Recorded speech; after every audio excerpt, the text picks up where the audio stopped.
Canada's elections are over, but this doesn't mean that voters know what to expect from their incoming government. Justin Trudeau will head back to Ottawa to serve his second term as the country's prime minister, but this time his Liberals will have a minority government.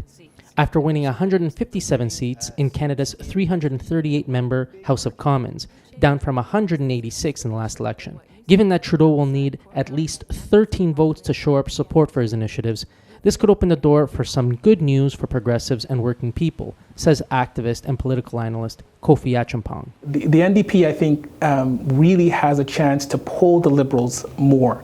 It happened in Ontario not too long ago, and I think it can happen federally as well, as the Liberals kind of see that the NDP is kind of encroaching on their progressive territory. However, Trudeau's Liberal Party has a very mixed record when it comes to the rights of working people. In 2018, the federal government went after postal workers, ordering back-to-work legislation once employees of Canada Post went on strike. Nonetheless, the outgoing government did pass some labor initiatives that could bode well for some workers. Pam Frey, coordinator for the 15 in Fairness campaign, says progressives in and out of Canada's legislature need to work to ensure that these measures are kept and followed through on. We need to be meeting with our MPPs right away and demanding that the $15 federal minimum wage come into play, I believe, on January 1st, 2020, in keeping with the Liberal government promises. So that's the first thing that we need to be talking about. We need to be talking about the federal Canada Labour Code changes and making sure that those get implemented, and that there's some work to do to improve them, because they were, to be sure, very modest. Much like in Ontario, even the most modest improvements for workers provokes a giant backlash from corporations that profit from precarity in the workplace. But we can move on that, certainly. The increase in the federal minimum wage, which was supported by practically all parties, is just one of the things that progressives will look to ensure stays on the Liberals' agenda. But there are also a number of other issues that the center-left parties, like the NDP, can push Liberals for movement on. Affordability in housing.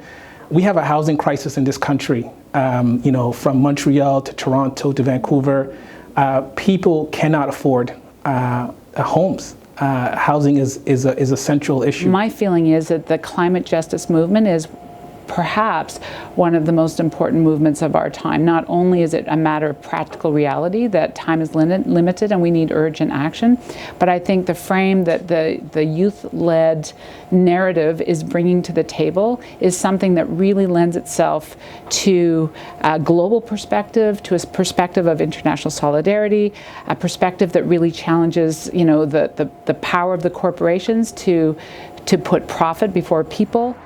Yet despite the prospect for some progressive policies, the Trudeau government has given signs that it will also cave to corporate interests.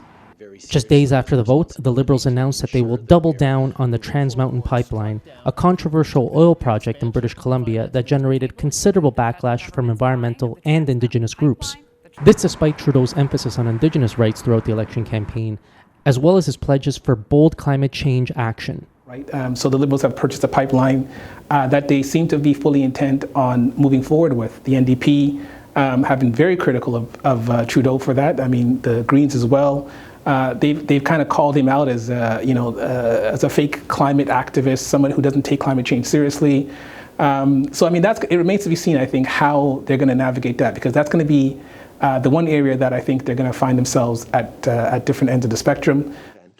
Beyond the debates around policies and priorities in the new government in Ottawa, the results of the election themselves have generated a lot of discussion from quarters of all political stripes. The Liberals will head up a government with one of the lowest popular vote counts in history. Despite only receiving 33% of the vote, they will hold 47% of the seats. Meanwhile, the NDP will have 7% of the seats despite having 16% of the vote. Trudeau promised proportional representation back in 2015, but failed to follow through, prompting scorn from progressive circles. Yet surprisingly, both Frake and Acheampong warn against seeing electoral reform as the silver bullet to make the legislature more responsive to working people and the progressive agenda. I think Canadians have to be very careful about this conversation of whether or not this system is as bad as it appears right now. What's interesting is that, I mean, the Conservatives got the vast majority of votes in this election, and you're not hearing them call for proportional representation. The way the system operates now, it's very difficult, I think, for people to vote with their heart.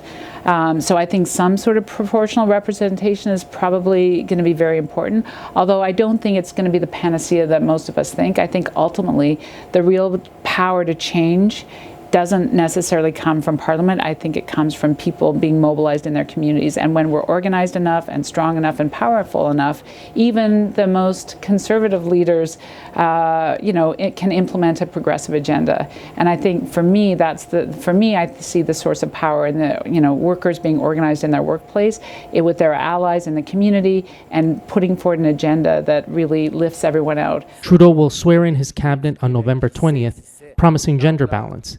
But observers say he will have to overcome the lack of representation from key provinces in the prairies and Quebec, given he has ruled out a formal coalition with any other party.